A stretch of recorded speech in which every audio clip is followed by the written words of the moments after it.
Assalamualaikum warahmatullahi wabarakatuh. Kami dari kelompok 8 akan menerangkan tentang anak berkebutuhan khusus, yaitu tentang anak autisme. Nah, untuk istilah autisme seringkali digunakan secara enteng sebagai ejekan bagi orang yang terkesan antisosial. Namun, tidak banyak orang yang tahu apa itu sebenarnya arti autisme. Autisme merupakan suatu gangguan perkembangan otak yang mempersulit penyandangnya dalam berkomunikasi atau berinteraksi dengan orang lain. Berikut adalah beberapa gejala autisme yang biasanya sering ditemukan. Yang pertama, kurangnya ekspresi wajah. Mereka tidak bereaksi terhadap rangsangan apapun. Yang kedua, kurangnya fokus. Mereka tidak dapat menangkap mata Anda secara langsung. Yang ketiga, kurang mampu untuk berinteraksi. Mereka tidak bereaksi terhadap mainan dan rangsangan lain yang bagi anak lain menarik. Yang keempat, ketidakmampuan untuk berbicara. Anak dengan autisme berjuang untuk belajar berbicara, bahkan untuk mengungkapkan beberapa kata saja. Yang kelima, lekas marah atau suasana hatinya yang sering kali berubah atau yang sering kita sebut dengan moody. Yang keenam, kesulitan dalam menerapkan keterampilan dasar termasuk berjalan dan makan.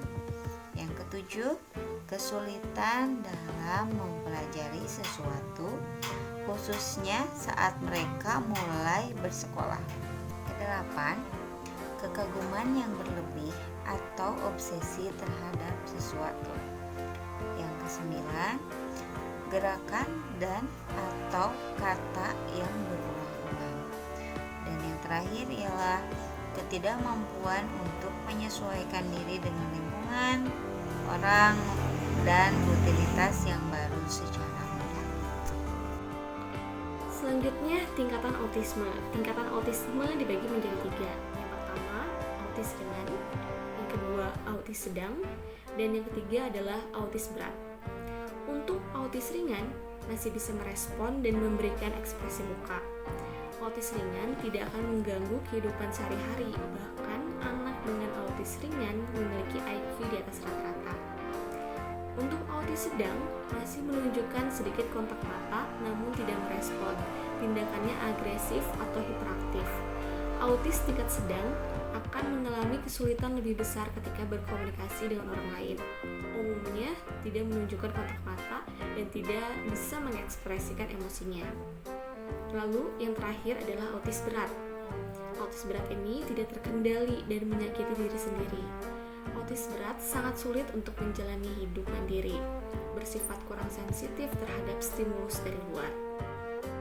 Kemudian, apakah autis dapat disembuhkan atau tidak? Pada dasarnya, autis memang tidak bisa disembuhkan, namun dapat diberikan terapi untuk mengurangi gejalanya.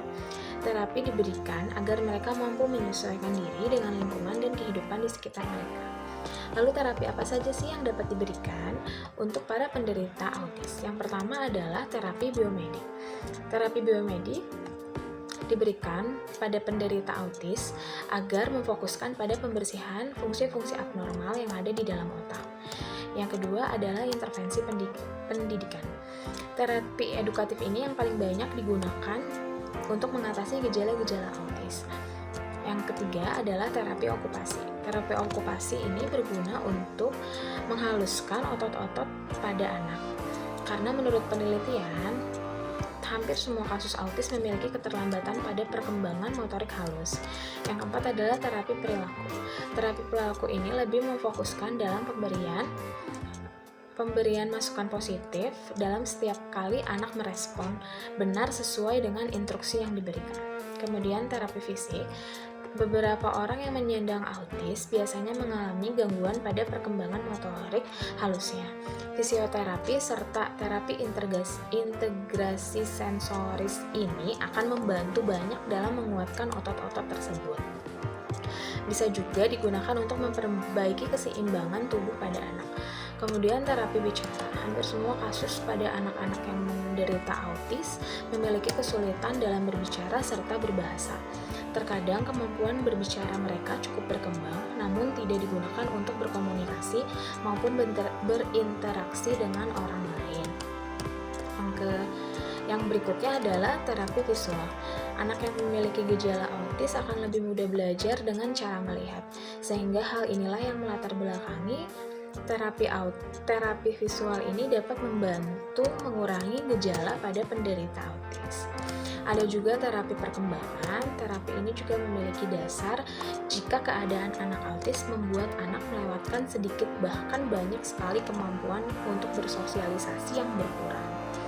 Termasuk dalam terapi perkembangan ini adalah floor time. Floor time itu dimana dilakukan orang tua untuk mendampingi anak yang mengalami autis.